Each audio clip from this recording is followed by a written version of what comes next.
Thank you, Helen. I don't remember saying some of those things. I don't.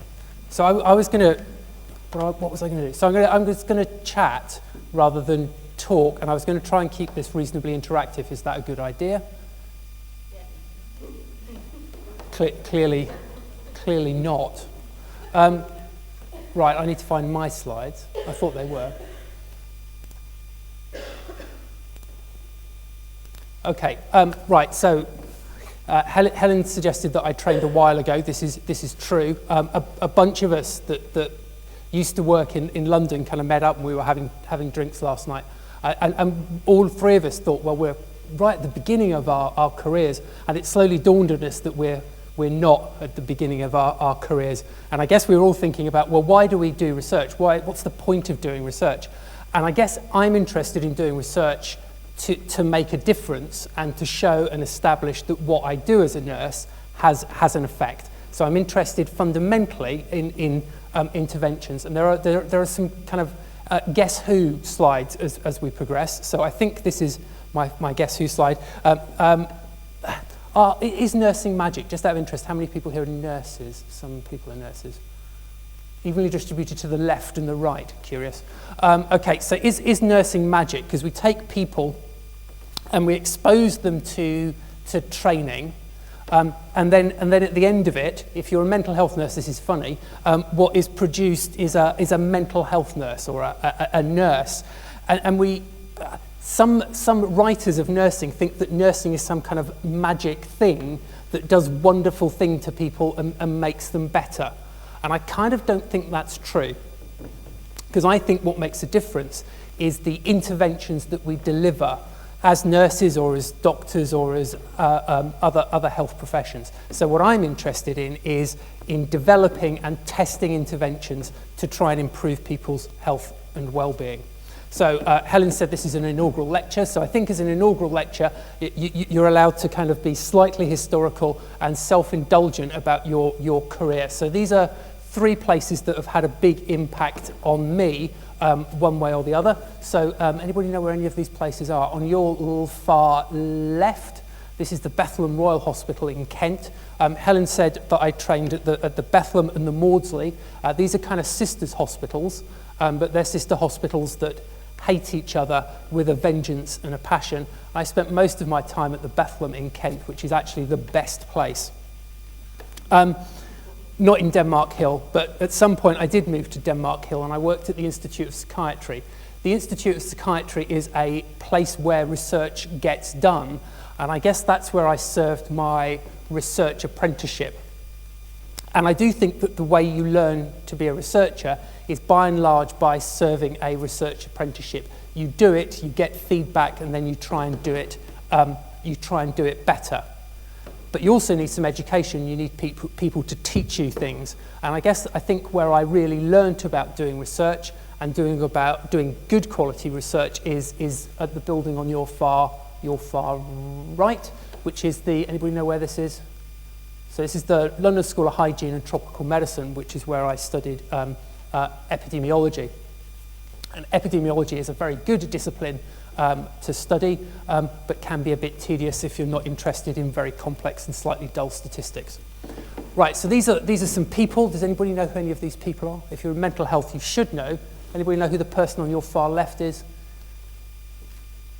No, this is Julian Left. Julian Left is famous because Julian Left invented schizophrenia family work. And Julian Left has been very important in my career because way back in 1995, I think Julian gave me my very first research grant. The Institute of Psychiatry had a small pot of money, and if you put in a half-decent proposal, you got a bit of money which enabled you to do some research. So I'm always indebted to Julian for that small research grant. The next person along is Professor Sir Robin Murray. Robin is probably the most famous psychiatrist in the world.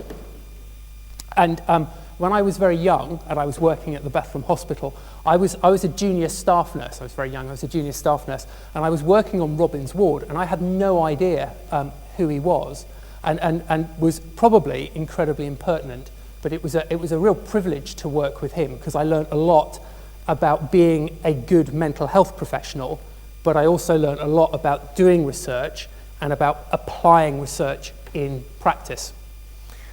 The next person along, in fact, the next two people along, were my PhD supervisors. And the next one is Kevin Gornay. Kevin Gornay kind of was involved in the development of nurse therapy. And I think what I learned from him was probably his most influential study was published in 1995. And it was a randomized controlled trial. And what it showed was that doing nothing to people with anxiety disorders was actually a slightly better thing to do than sending them to fairly expensive mental health nurses working in the community. And it was a very important piece of research, and it challenged what we tend to think. We tend to think that if people get nursing input, it must be a good thing, and that was a really important lesson. This is Kevin's portrait. I put this picture up when I show pictures of Kevin because I paid for that picture, and it was bloody expensive. He was my professor, and when he retired, you had to get his portrait painted. And he was very particular about it, so I always show that because it hurts. And then the final person is not Pam. This is Till Wykes. Till is a clinical psychologist. She works at the Institute of Psychiatry and is officially the most terrifying person you will ever meet. And my PhD supervisions with her were incredibly, incredibly challenging. And I vividly remember her just kind of going, why are you doing that? That doesn't make any sense. Why are you doing that? That's stupid. Why are you doing that? And it was, on the one hand, a slightly traumatic experience because I can still recreate in my head those supervision sessions. But on the other, I think it made me a very good researcher because it made me constantly question what I was doing in order to make sure that I was doing the best possible research that I could. Anyway, it's enough indulgence. Some important clinical issues. This was an editorial that I wrote last year, I think, 2012, and it was looking at the physical health of people with mental illness. And I think this is something of a silent scandal. So I've been a mental health nurse for 20 years. I fundamentally spent most of my clinical life looking after people that have a diagnosis of either schizophrenia or bipolar disorder. They have a severe mental illness. So has their life expectancy over my 20-year career got better, stayed about the same, or got worse? And it's got worse. By how much? By 5 years? By 10 years? It's probably got worse by about 10 years. So I've been a mental health nurse for 20 years. The life expectancy of my patients has declined by 10 years. So every 2 years I've worked, the life expectancy of my patients has got worse by a year. However you want to cut it, this is not a good outcome.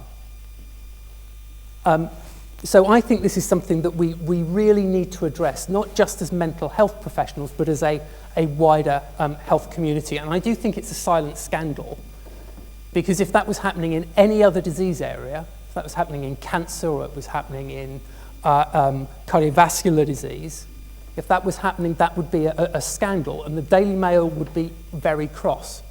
But the Daily Mail isn't very cross about this happening to people with schizophrenia. So, if you have schizophrenia, 20 years ago it would knock 10 to 15 years off your life expectancy, and now it will knock 20 to 25 years off your life expectancy. So, if I look after myself, I can probably look forward to living into my mid-70s, but somebody who's my age and has schizophrenia, they can look forward to living into their mid-50s. That's a massive, massive difference. And just out of interest, what do you think is the biggest killer for patients with a severe mental illness? What we tend to think is that it's suicide. And suicide is much more prevalent in people with schizophrenia and bipolar disorder, but it is not the biggest killer.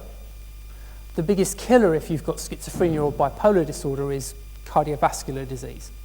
So the thing that will kill the patients that I look after is the same thing that actually is probably going to kill me. It will be cardiovascular disease. And it's about a 2/3 to 1/3 ratio. So 2/3 of the excess mortality is explained by cardiovascular disease, and a third by suicide. So the question is, so why is life expectancy getting worse? Because people have got cardiovascular disease. So the question is, what's happened in the last 20 years that explains that excess mortality? And there's a bit of a simple story that kicks around. This is a very easy story to tell, and most clinicians believe this. And again, I think for me, this is really important because this is about being a scientist practitioner rather than a belief-based practitioner. And the story kind of goes, well, what's happened over the last 20 years is we've changed the medication that we give people. So rather than giving people pills that made them stiff and shaky, we give people pills that make them fat and sleepy. So because those pills have made people fat, that's increased their risk of cardiovascular disease, and that explains their excess mortality. And is it true? On one level, yes. This is data from lots of little efficacy studies. So what you do is you take a group of patients, you give them an antipsychotic drug or a control drug, and they take it for 8 weeks, and you look at the amount of weight that for 10 weeks, and you look at the amount of weight that they have put on. And what you see is pretty much all of the drugs that we use in psychiatry to treat schizophrenia, they make people put on weight. Okay, so that presents a very simple story, and that feeds into the belief that that drugs make people fat, and that's why people die younger. And it's certainly true that if you do epidemiological work, this was a cohort of about 500 patients in Kent. Take a cohort of 500 patients in Kent and look at their BMI. The average BMI of somebody with schizophrenia is about 30. So your average patient is obese. And just out of interest, do you know what the average BMI of somebody from Kent is? It's about 28, 25, yeah. So it's 25. So it's right on the cusp of being overweight. I always think these pictures are slightly scary because if you look at normal weight, what you see, what's this mean? I mean, no, sorry. If you look at somebody who's a normal weight, what I see is somebody who's actually quite scrawny and skinny. And that's partly about how our perceptions of body image perhaps have changed. But the average person with a diagnosis of schizophrenia has 5 additional BMI points compared to the general population. And so is that all about drugs? To which the answer is, no, it's not. Or at least it's not about the different drugs. So this is looking at normal overweight and obese. This is a range of different antipsychotics. And what you find is that there's only really one group which have a lower BMI compared to patients on antipsychotic drugs, and that's patients on no medication. That's relatively easy to explain because if patients are on no medication, quite probably they are psychotic and unwell, and as a consequence, people's self-care tends to be not so great. So actually, the impact of medication on people's BMI is much less than we might expect it to be. And actually, if you start to look at, okay, I'll extend that a little bit. Okay, so let's look a little bit more broadly, and let's look at the prevalence of metabolic syndrome. So if you're a student, you'll be able to tell me what the definition of metabolic syndrome is. I have absolutely no idea and can't remember. John certainly would be able to do a definition of metabolic syndrome. I can't remember, so I have to read it out. So metabolic syndrome is central obesity. So if I measure my waist circumference and it's over 90 centimeters, then I'm officially fat. And then I need one of these other 4 factors: raised triglycerides, reduced HDL cholesterol, raised blood pressure, or raised fasting plasma glucose. And if I have 2 of any of those, then I have metabolic syndrome. And that puts me at great risk of having a cardiovascular event. So what we wanted to do in this particular study is not just simply look at the prevalence of BMI, but look at the prevalence of metabolic syndrome in a cohort of patients with schizophrenia. And we did this field work in Hong Kong. And Hong Kong's an interesting place to look at physical health of patients with mental illness, because the life expectancy of people in Hong Kong, I think, is pretty much the longest that it is anywhere in the world, unless you have schizophrenia. So if you have a diagnosis of severe mental illness, schizophrenia and bipolar disorder in Hong Kong, the impact of that is to dramatically increase the risk of metabolic syndrome. And what we were able to do in this study is start to look at, well, what are some of the risk factors? What explains that excess risk of metabolic syndrome? Anybody want to hazard a guess what was causing it? Because it wasn't the drugs. I would have said, firstly, I'm a secondary student today by my time to be here. And I said, firstly, in all the awards that I've been in, when people are on antipsychotic medication, for me personally, my thinking would be to get them a dietitian in, show them how to cook some healthy meals, because the easiest option for someone who doesn't think is just to go out and buy anything and put it on weight is not healthy.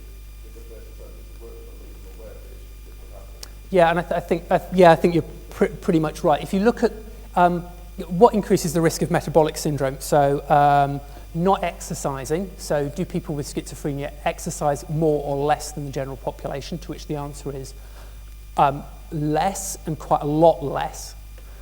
If you look at the quality of the diet of people with schizophrenia, is it good or is it rubbish? And I think the point you're making is absolutely correct. It's rubbish. The quality of the diet is very, very poor.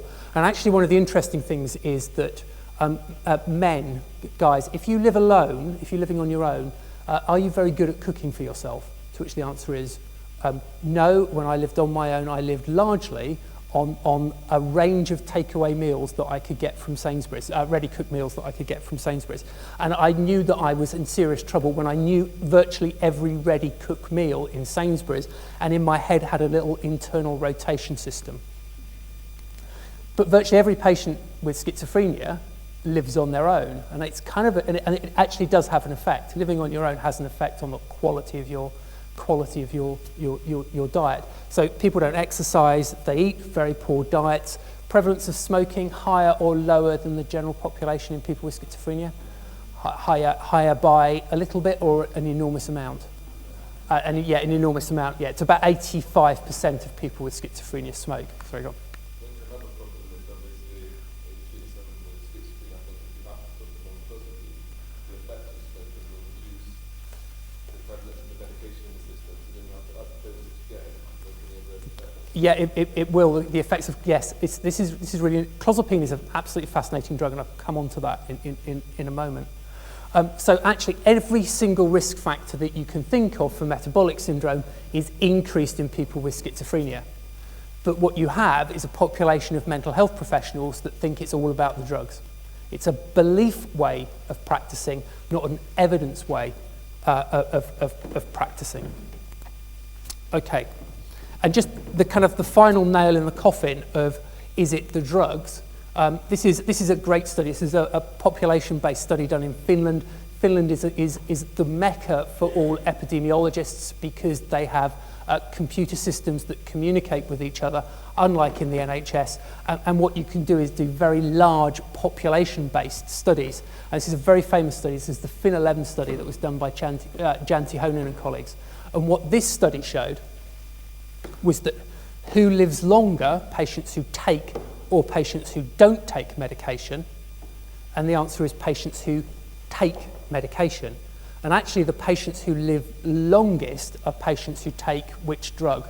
Just say clozapine. It's clozapine. And that seems completely paradoxical. What's that about? Why is that? Part of it might be to do with the anti-suicidal effect of some drugs. Part of it might be the fact that actually when people are effectively treated, they're more organised and they actually start to look after themselves somewhat better. But it isn't the drug. What that means that if we're going to improve the physical health of this population and we're going to take a life expectancy that's getting worse and not better, we can't prescribe our way out of it. We have to be somewhat more imaginative about what we do about it. Oh, oops, sorry. Yeah, okay. But it is not just cardiovascular disease. When we talk about poor physical health and severe mental illness, we tend to just focus on cardiovascular disease, but it's not. This was a review paper that I wrote quite a long time ago now with a colleague of mine, and we looked at a curious, actually a range of physical health problems that are much more prevalent in people with severe mental illness than they are in the general population. There are some curious observations. This is a curious observation. Rates of lung cancer more or less common than you might expect in people with schizophrenia. And it's less common. You'd expect much higher rates of lung cancer in a population that smokes like there's no tomorrow, and it's actually lower. So and there are reasons for that, and if anybody wants, I can tell you what they are. Another area where the prevalence is much higher, HIV and schizophrenia, higher or lower than the general population. So the general belief is that it's lower, and most people will say it's lower. And this is a belief-based bit of practice. People believe it's lower because in ancient textbooks, ancient psychiatry textbooks, never believe anything that you read in a textbook. So I don't mean that, Helen. Question what you read in a textbook. In ancient psychiatry textbooks, schizophrenia is described as a disorder of hyposexuality, that people are not sexually active. And actually people with schizophrenia are as sexually active as the general population. People with schizophrenia are also more likely to have high-risk sex and are also more likely to be injection drug users. And consequently, the rate of HIV in people with, and actually other blood-borne viruses, in people with schizophrenia is much higher than it is in the general population. The consequence of that belief is that mental health nurses are notoriously hopeless at adhering to universal precautions and wearing gloves when they give injections and doing the other kind of things that they should, because they don't think that this is an at-risk population. And it's kind of another example of belief-based practice rather than evidence-based practice. That's a slight tangent. Oh, this is another tangent. Not that I'm obsessed with smoking, and I'm not really a recovered smoker. Anybody here smoke? Okay. Are you mental health nurses? Just out of interest. Just out of interest, rates of smoking in mental health nurses higher or lower than the general population? Right. It's such a terrible thing. Does it matter?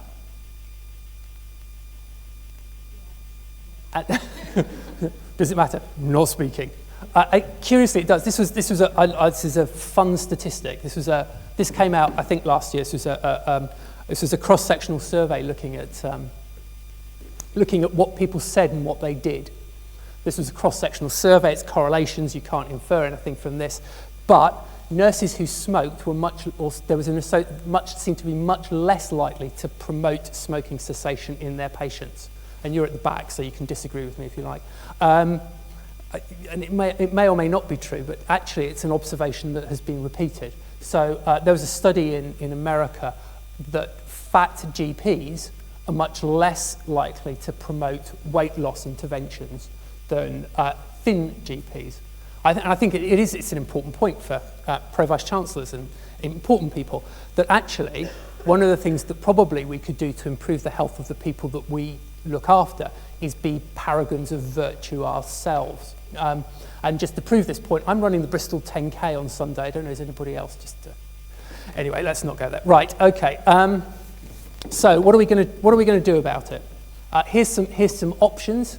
I can ignore it and pretend it isn't an issue. I can think it's SEP, somebody else's problem. Anybody know where SEP fields came from? This is me being a nerd. I had great hopes. This was Douglas Adams. Douglas Adams talked about somebody else's problem field. Don't make anything invisible, just create somebody else's problem field, and you'll ignore it and just walk past it, and it won't be a problem.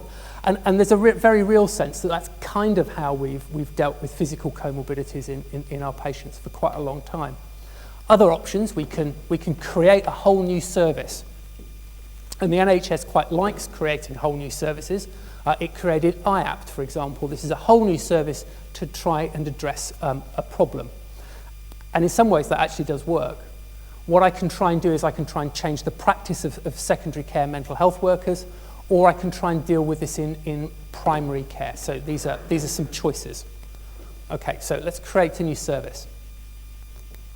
This was a colleague and friend of mine. This was Laddie Smith. Laddie Smith did a service evaluation of a well-being program, and this was a nice project. This is what she did. This was funded by a drug company. This was funded by Eli Lilly, who actually make one of the drugs that make people fat. And so what they did is they 2-year program. They employed a team of nurse advisors. Those nurse advisors went through a fairly intensive training program, and they were really, really forcefully performance managed. They were scarily performance managed about what they were doing, and it was an add-on to usual care. This is an interesting model. So they went through this. This was a process, a well-being process that they went through.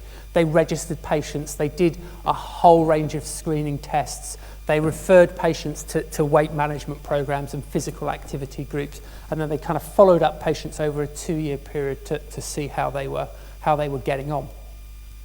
And they enrolled quite a lot of patients. So they enrolled 966 patients. Is this a little or a lot? No, this was people in community mental health services. In some ways, you think this is a lot of people. It's almost 1,000 patients. There are, however, about 500,000 people with schizophrenia. London School of Hygiene, Tropical Medicine, Public Health. One of the things I always think about is the needs of actually the population, not just a select few. And actually, it's virtually every patient with severe mental illness that needs intervention, not just a lucky 1,000. But Laddie and her colleagues got 80% of these patients to complete this 2-year program, and that's really impressive. That's a really impressive thing to do. And what they observed was significant improvements in the level of physical activity. They reduced rates of smoking, and their diets were much better. There wasn't any change in patients' BMI, but there was change in these specific risk factors for cardiovascular disease. And consequently, this was adopted as an exemplar of good practice, and it was recommended, this was a few years back, by the Department of Health as a program that should be rolled out. Okay.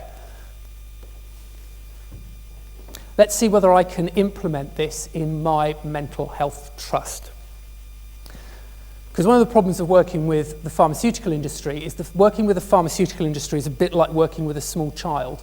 And small children, as people will know that have small children, have a very short attention span. And when they get bored with a new toy, they'll just drop it. And that's pretty much what Lilly did with the wellbeing program. They got bored with it and they dumped it, and they dumped it pretty much overnight. But that's okay, because the NHS has, or had at the time, quite a lot of money. And in the mental health trust that I was working at the time, they wanted to adopt the wellbeing program and incorporate it as part of routine practice in their trust. But the NHS, being the NHS, and I'm guessing senior colleagues have had these conversations, you have an intervention that works, you have an exposure that works. That's fine, that's an exposure that works. And being in these, can we change it a bit? So rather than it being 2 years, because that's quite expensive, could we do a 1-year program? And rather than having 6 sessions with a nurse advisor, can they just be 4 sessions? And we can't afford to have nurse advisors delivering this intervention, so it'll have to be done as part of routine practice. So you take an intervention that works and you change it. And there's a really interesting question, which is, does it still benefit patients? So we started this work in 2006. We trained 212 practitioners, and they received 3 days training. And if you want to be a health economist for a moment, I wouldn't, but if you want to be a health economist for a moment, and you add up how much that costs, that's quite a lot of money. We enrolled 754 patients onto this program, and we did a whole range of tests. So we're spending a lot of money. Does it work? So we did some qualitative interviews. So this is some data from some qualitative interviews. If you read the qualitative interviews, you would think this wellbeing program is absolutely fantastic. And the trust board was presented with this qualitative data and thought the program was absolutely fantastic. We came along and did a more objective service evaluation looking at what was going on. So you'll remember in Laddie Smith's program, she got 80% of patients to finish that program. 80% of patients got the 2 years of intervention. In the trust where this happened, 20% of patients got the 1 year of the program. Okay, that's fine. They're not quite getting so much of the intervention, but does the intervention work? To which the answer is no, it didn't. The intervention, if you looked at the cohort, you looked at the health behaviours, you looked at patients' BMI, it had absolutely no effect on the physical health of those patients. So you're doing something which you believe is good, but because people have not been sticking with the intervention, something that works kind of gets washed out as part of routine clinical practice. And I kind of think that's a real tragedy. Because if I dig a bit deeper,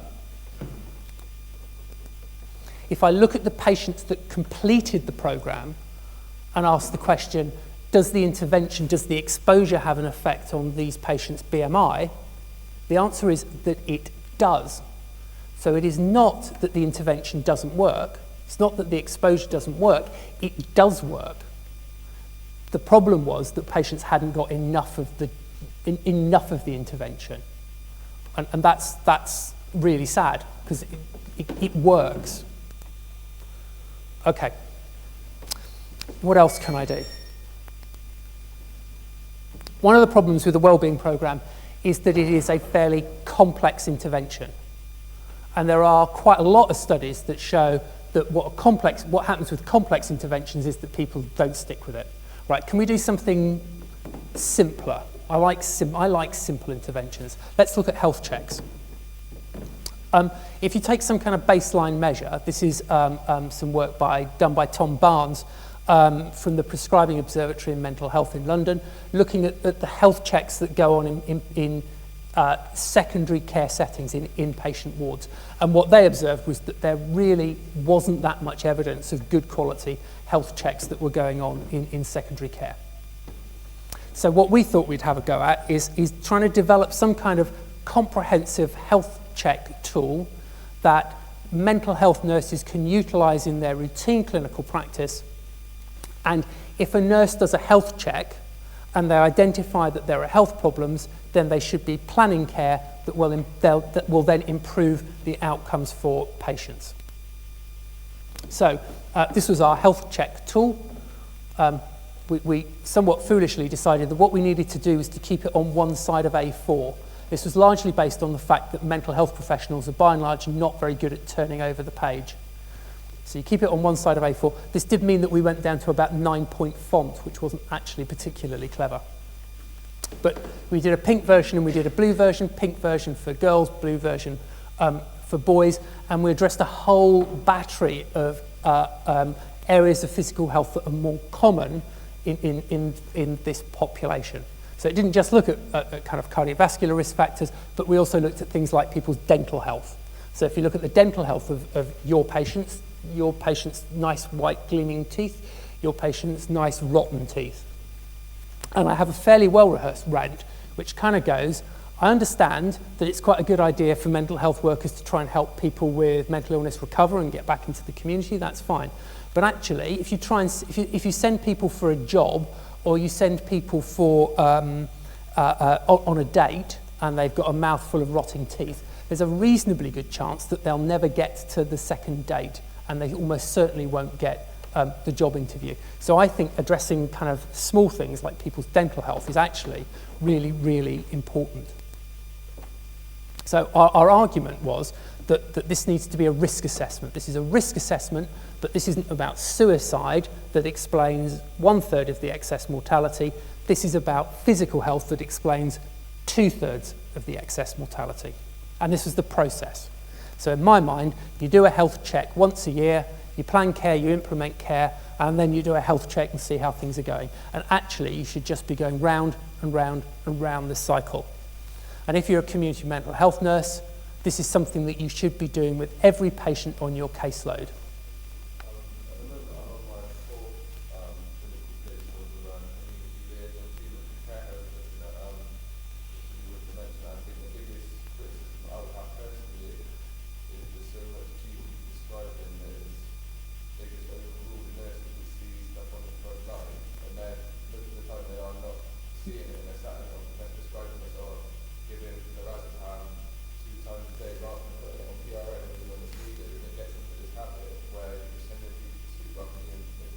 Yep, yeah, I'll come on to primary care in a minute. That's a good point.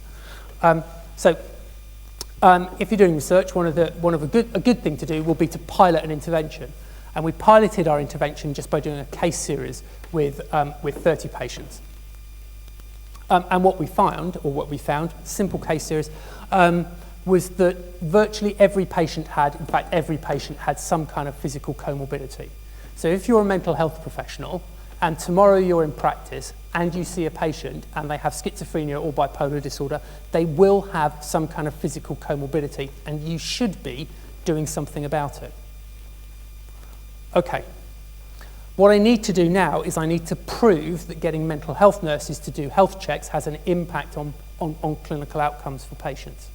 So this is a cluster randomized controlled trial. This is funded by the National Institute for Health Research. What I'm going to do, or what we were planning to do, was to randomise nurses. So I'll imagine you're a group of nurses. I'm going to randomise half of you to be trained to use the hip, and half of you are going to continue with treatment as usual. You've all got caseloads. What I'm going to do is to randomly select 4 or 5 patients from your caseload, and you're going to do an annual health check with your patients. You're motivated because you're taking part in this study. And when I come along and spend 3 hours training you, you think that this is really fantastic and you're really up for this. And you want to do the health check. So this is what we did. We haven't finished this study yet. So we recruited 67 nurses into the trial and just under 200 patients into the trial. So there's just under 100 patients that should have got a health check. These are motivated people. What percentage got a health check? What, from the intervention group? Yep. What's the incentive for those to take it? That's a really good point. It was 50%. 1 in 2 of the health checks that should have got done, got done. And this was a motivated group of people. And if I do a health check, I know that that's a useful thing to do because I've checked that out. And I've told you that this is a really good thing to do. And you tell me that you think it's a really good thing to do, but you only do it in half of the patients that you should. And then you're supposed to do it again in a year's time. And how many of you do it in a year's time? And it decays even further. So it becomes 10%. So only 1 in 10 of the health checks that should get done. And that, again, it's the same problem, which is that we have interventions that work, but we're not getting them into practice. So this is my, so I use this slide in TEDMed for a cheap laugh. Do you know who these 3 people are? Who's the guy on the left? Some of you are too young to know who this is. This is Bill Clinton. Who's the guy on the right? No, he's an idiot. And who's the guy in the middle? And so I presented this at TEDMed, and there was a live Twitter feed. And on the live Twitter feed, just to show that people were, who's the guy in the middle? This is Don Draper. People watch Mad Men. Anybody watch Mad Men? What do these 3 guys have in common? They're all leaders. They're serial philanderers. It's good. It's very optimistic. No. And what do they have in common with mental health nurses? They're serial philanderers. Well, in a professional, a strictly professional sense. The problem is that mental health professionals actually are very unfaithful. We have interventions that work and we don't stick with it. So this is a cheap joke just to emphasize a point and to have a go at Boris, which is easy. Okay, right. What about primary care? What about primary care? Can we have an effect in primary care? right, one of the problems in primary care is that I need to get patients to pitch up for a health check. Okay, I'm going to imagine that you've all got schizophrenia. I'm a practice nurse. What I'm going to do is I'm going to write to you and say, would you like to come and have a health check? Can you phone me up and make an appointment? How many of you are going to pitch up? The very enthusiastic people in the front row. It's about 20%. So most people, actually it's a bit under that, most people with a mental illness diagnosis won't pitch up with an invitational letter. If I change that, and I don't have an invitational letter, I send an instructional letter. So I want you to come for an appointment with me on the 3rd of May at 2 p.m. How many people pitch up? And that's about 80%. So I really like this study because it shows that sometimes it's not about the clever, complex things that we do, it's about the simple things we do. And being faithful to this is incredibly easy. So I can get people to turn up for a health check simply by changing the way in which I invite them to do that. And I think that's a really important observation. Okay, I get people to come along for a health check. What's the quality of that health check like? And how does it compare to people with diabetes? So in primary care, health checks have been happening for people with diabetes forever. Practice nurses know about diabetes, they go on courses about diabetes, they love diabetes. So when it comes to doing a health check, if you look at things like body mass index, blood pressure, cholesterol, glucose, they get a very good health check. When it comes to patients with a severe mental illness diagnosis, and you look at the quality of the health check, it is substantially worse. So I can get people for a health check because I can send them a different letter. But when I get them to come to primary care for a health check, the quality of that health check it's not as good. And it's interesting to ask what that's about. It's probably a bit about discomfort. It's probably a bit about not really wanting to do it. Maybe it's a bit about not seeing those patients particularly regularly. But I think this is an important observation. So what can I do? And this study's actually just been published this week. Perhaps what I can do is I can try and train practice nurses. So if I give practice nurses some training about doing a health check for people with severe mental illness, does that positively impact on patients? To which the answer is yes, it does. It does have an effect, but it only kind of moves things up a little bit. It doesn't get to the standard that we should, which is that everybody with a severe mental illness diagnosis has the same quality of health check that people with diabetes have. Okay, it's the final point. What next? This is purely for Margot's benefit. So what next?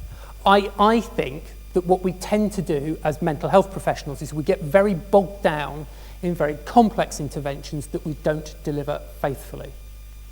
And this is our patients are on an escalator going down. The life expectancy is getting worse, not better. So we need to do something. And I think we need to be considerably more creative and imaginative than we have been. Because our group is about to publish the results of our physical health trial, and they're going to be negative. There's a group in London, actually led by Robin Murray, and they were delivering a complex intervention, and pretty much, that's not going to work either. And then there's a group in Manchester, and they're delivering an intervention which is largely an educational intervention, and I know because I reviewed the paper that didn't work either. So we need to do something about this, but our kind of well-intentioned interventions are by and large not being particularly effective. So I think we need to be a hell of a lot more imaginative than we've been thus far. So our big idea is football. Well, this isn't really my big idea, this is Margot's big idea. Football's a really good idea. If you play football, you're exercising. If you're playing football, you're working and functioning as a team. and you're meeting and interacting with other people. Okay, that's fine. So playing football seems like a good idea. But what we need to do is to make sure that people keep coming back. And what makes people keep coming back? Just out of interest, how many people here have got a Nectar card? Oh, you haven't got a Nectar card, John? You got a club card? It's actually said a lot about the demography of this group of people. Why are these things so successful? They're successful because they get us coming back. They work. We are, as human beings, motivated by getting something. So our idea is what we're going to do is we're going to link team sports with some kind of reward system. So if I come for a month's worth of sessions, I get X rewards. If I come for 6 weeks of sessions, if I come for 2 months of sessions, I get more rewards. And if I come for the whole thing, I get some really, really good prize. This is a reward scheme. And interestingly, so far, a couple of researchers have done some studies looking at giving people with schizophrenia money to take medication, which feels a little bit harsh. And a friend of mine is giving people money to not take drugs, which, again, that's okay. And I guess what we want to do is we want to use a reward system to get people engaged in physical activity. And I think what I'm trying to demonstrate is that what we need to be doing as researchers is we need to be constantly self-critical and constantly thinking about what we're going to do next. What's our next idea? Anyway, I think, run out of time. What I wanted to do is just kind of 3 points. What are 3 key points? What we tend to do as health professionals, we tend to think that the patients that we see have one illness, and it's the illness that we're most interested in. But increasingly, the patients that we see don't have one illness, they have many illnesses, they have multi-morbidities. So I think, not just in mental health, but actually in a lot of other long-term conditions, we need to be thinking about the multi-morbidities that people have, not just the single illness that we are interested in. In mental health, I think we need to be as good at dealing with physical health problems as we are at dealing with mental health problems. And if you look at research and you see an intervention that works, you need to be, if you incorporate that into your clinical practice, I'm a scientist, I'm a practitioner, I want to take that, I want to incorporate it into my practice, I need to be faithful. Being faithful is good. It's good for you, but it's more importantly, it's good for your patients. And I think that's probably just about it. Thank you for your attention. Thank you for your participation. The end.